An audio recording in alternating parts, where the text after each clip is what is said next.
Quick question. What do Rome, a jungle city in Cambodia, and a giant earth mound in Illinois have in common? Nothing, right? Wildly different places, different centuries, different continents. Except they all had a best year ever. Biggest population anyone had ever seen, richest trade networks, tallest buildings, tallest temples, tallest monuments around anyone had ever built. And then, within a few decades, sometimes less, completely empty, abandoned, swallowed by dirt and jungle and time. And it gets darker. At one of these sites, archaeologists found clay tablets still sitting in the kiln, never finished being baked, because whoever was making them just never came back. Think about that for a second. Somebody was in the middle of their job, and then they weren't. Forever. That's this video. 5 collapses, 5 continents, 1 deeply uncomfortable pattern. Let's get into it. 1200 BC. Picture the ancient Mediterranean, and it's already, in its own way, globalized.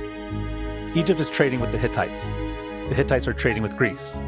Tin is getting shipped in all the way from Afghanistan, just to make bronze swords in Greek workshops. Copper is coming in from Cyprus. Ivory, glass, and luxury goods move by ship from port to port in a network that stretches from the Nile to the Aegean. Basically the Bronze Age internet. Kings are writing letters to each other in a shared diplomatic language, palace to palace, kingdom to kingdom, complaining about shipments and asking after each other's health like pen pals with armies. Then, within one human lifetime, it all breaks. The Hittite capital, Hattusa, gets torched and abandoned, its empire simply vanishing from the historical record.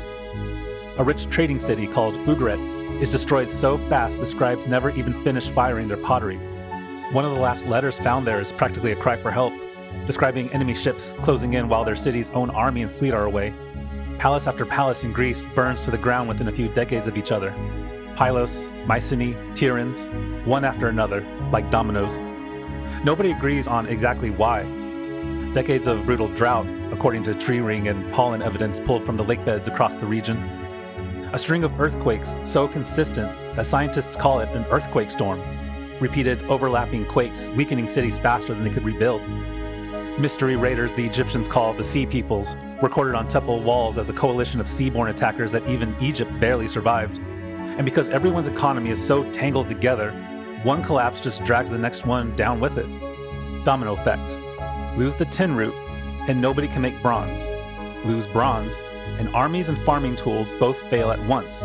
The aftermath is brutal. Greece straight up forgets how to write. Their entire writing system, called Linear B, disappears for roughly 400 years. Populations shrink. Trade routes vanish.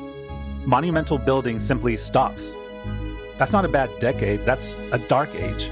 The lights just go out, and when Greek civilization reemerges centuries later, it does so with a different alphabet, borrowed from the Phoenicians because its own writing system is a complete blank in cultural memory. Jump to Guatemala, deep jungle, 700s AD. Tikal alone has around 60,000 people. These are god kings, literally believed to control rain and the movement of Venus in the sky, building pyramids and carving giant stone monuments every time they win a battle. Rival dynasties compete not just militarily, but symbolically, each city trying to outbuild the last with taller temples and more elaborate inscriptions. Then, around 800 AD, the whole thing just stops. Not slowly, either. Kings stop carving those victory monuments mid-reign, leaving stelae half-finished. Construction sites get abandoned mid-build, with stone blocks left stacked where the last workers set them down. Within a few generations, cities lose up to 90% of their population. 90%. Tikal goes from tens of thousands of people to basically empty plazas reclaimed by root systems and forest canopy. And here's the cruel part. These kings' entire authority rested on, "I make the rain come." That was the deal. Obedience and tribute in exchange for divine favor and a functioning harvest. So what happens when a massive, multi-year drought hits and the rain just doesn't come? There's no excuse left. The magic stops working in front of everyone. And it's worse than bad luck. These kingdoms had already cut down huge amounts of forests to farm and fuel the plaster making needed for their monuments. which stripped the region's ability to keep in moisture and made the droughts even worse. They kind of built the trap themselves. But, and this matters, the Maya are still around. Millions of their descendants are alive today, speaking Mayan languages, living across Mexico and Central America. What collapsed wasn't the people, it was the political system. God kings ruling competing jungle city-states. The survivors packed up, rebuilt further north in the drier, more resilient Yucatan, at cities like Chichen Itza and Mayapan, and thrived for centuries more. Less an extinction, more like the Maya fired their government and moved on. Late 300s AD. Rome has ruled most of Europe for 500 years. It's not a country at this point so much as a matter of nature. Roads, aqueducts, legions, a currency that runs from Britain to the Euphrates. Then in 376, tens of thousands of Gothic refugees show up at the border, fleeing a terrifying new power sweeping in from the steppes, the Huns. The Goths are begging to come in. Rome says yes, and then completely botches the resettlement. Corrupt officials overcharge the refugees for food. Some accounts even talk of starving Goths trading their own children into slavery for dog meat. 2 years later, the Goths are at war with the empire that let them in. 378 AD, Battle of Adrianople.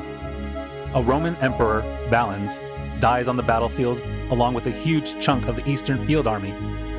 Not a general lost in some frontier skirmish, the actual emperor, and one of Rome's best armies, wiped out in an afternoon. That's the moment the illusion breaks. Rome doesn't look invincible anymore. Fast forward to 410 AD, a Gothic king named Alaric does something nobody's done in roughly 800 years. He sacks Rome, the actual city, the eternal city, breached and looted. It shakes the ancient world so hard that St. Augustine writes an entire book, The City of God, just trying to explain how this could possibly happen to God's chosen empire. And that's not even the end. It drags on for decades.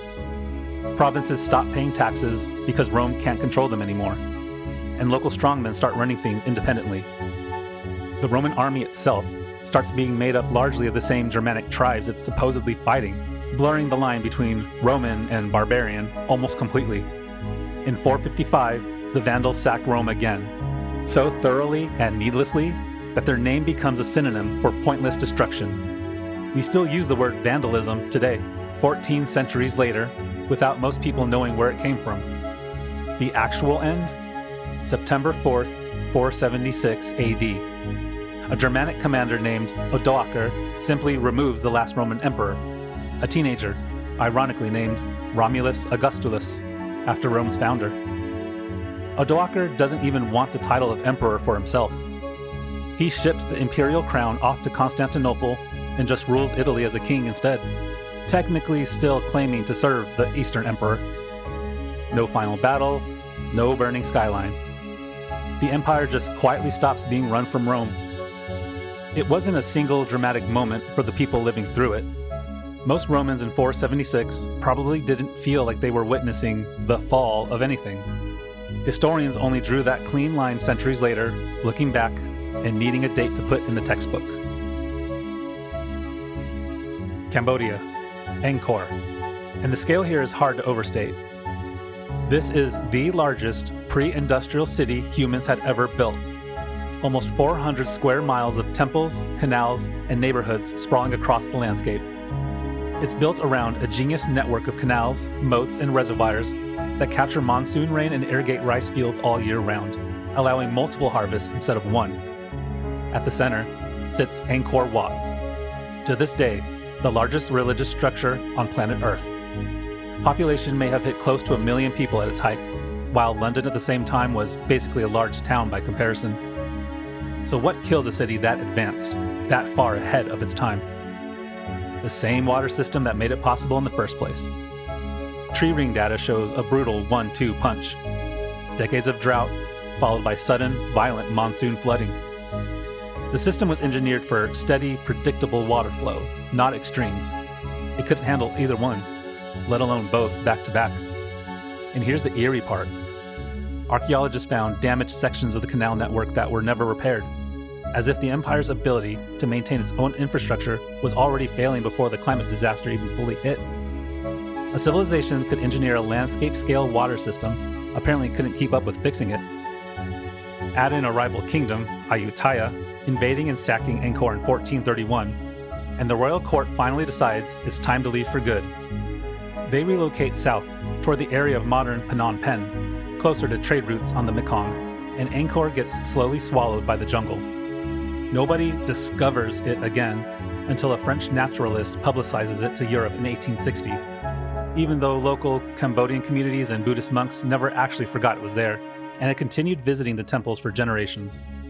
A lost city that was never lost to the people who lived nearby, just to the outside world. Last one, and it's in the US, Illinois, right across the river from modern St. Louis. Around 1050 AD, a city called Cahokia rises out of nowhere and becomes, for a time, the biggest city north of Mexico. Bigger than London was in that same century. A city bigger than London in Illinois, 1,000 years ago. Let that sit for a second, because most people have never heard of it. 10 to 20,000 people packed into the city itself, with tens of thousands more farming the surrounding floodplain. They build over 120 mounds of earth by hand. No wheels, no draft animals, no metal tools, just woven baskets and raw labor moving dirt one load at a time. The biggest one, Monk's Mound, covers more ground at its base than the Great Pyramid of Giza. They even build a massive wooden circle of timber posts, nicknamed Woodhenge by modern archaeologists, precisely aligned to track the solstices and the equinoxes. This is a serious, sophisticated, astronomically literate society with organized labor and centralized planning. Starting in the 1200s, it starts emptying out. Climate data shows things turning colder and wetter, the early edge of what's known as the Little Ice Age, which means crop failures and river flooding hitting land that had already been stripped of forest for construction and firewood. Same story as the Maya, in a way. Cut down too much forest, and the environment loses its ability to absorb the shocks when they come. Around the same time, the city builds a 2-mile defensive wooden wall with watchtowers around its ceremonial center. Not a good sign for a place that hadn't needed it before. By 1350, the mounds are basically abandoned. By 1400, before a single European has even set foot in the region, Cahokia is empty. Its plaza is going quiet. And it gets worse. European settlers who found the mounds centuries later straight up refused to believe Native Americans, whom they were actively displacing at the time, could have built something so advanced. They invented an entire myth of a lost race. Vikings, lost tribes of Israel, wandering Egyptians. Anyone but the actual indigenous people living right there. It took a formal Smithsonian investigation in 1894 to officially shut that myth down and confirm in writing what should have been obvious the whole time. 5 collapses, 5 totally different continents, 5 totally different centuries. Is there actually a pattern here, or is this just coincidence stitched together for a video? There's a pattern. Every one of these societies built something incredible, right at the edge of what their environment and their government could actually sustain. Maximum population, maximum irrigation, maximum political authority, resting on things staying exactly as good as they currently were. Then one shock hits. Drought, flood, invasion, a broken trade network, a refugee crisis mishandled. And instead of bending, the whole system shatters. And here's the part that really gets me. Nobody living through it knew it was the collapse. To them, it was just a bad harvest, then another one, then another.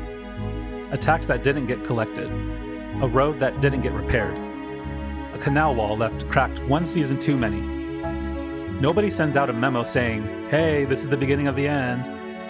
By the time it's obvious in hindsight, it's already over. And the people living through the actual years just experienced it as one long string of ordinary bad luck. One more thing though, and it's the most important part. None of these people actually vanished. Their descendants are alive right now. In Greece, in Guatemala, in Italy, in Cambodia, along the mighty Mississippi River.